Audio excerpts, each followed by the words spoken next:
Hello guys, magluluto po ako ngayon ng ampalaya with egg and meatloaf.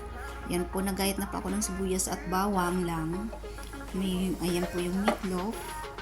Korean okay, may fish sauce tayo dyan. Ilalagay pampalasa at chicken cube.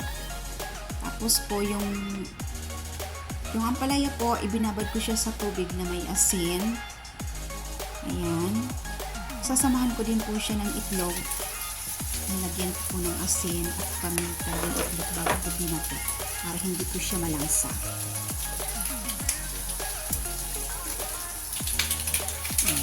Nilapit ko na siya. Tapos yung itlog, yung slice ko na din at piniprito ko na siya bago ko mag-isa. Tapos na, ayan na. Nilagyan na ako ng mantika para isa yung sibuyas at bawang. Ayan na po.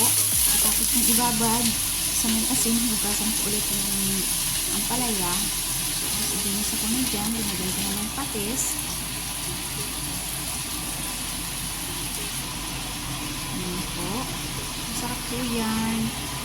Lagay ko na din yung paminta, yung asukal. Naglagay po ako ng asukal pampa-taste ng alat.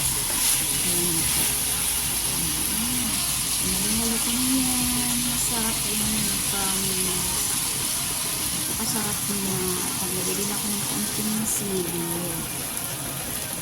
Palasa. Gusto ko kasi yung yung maanghang na kaunti. Ayan na po, luto na pa. Luto na po siya. Let's eat na po. Bye bye po. Salamat for watching.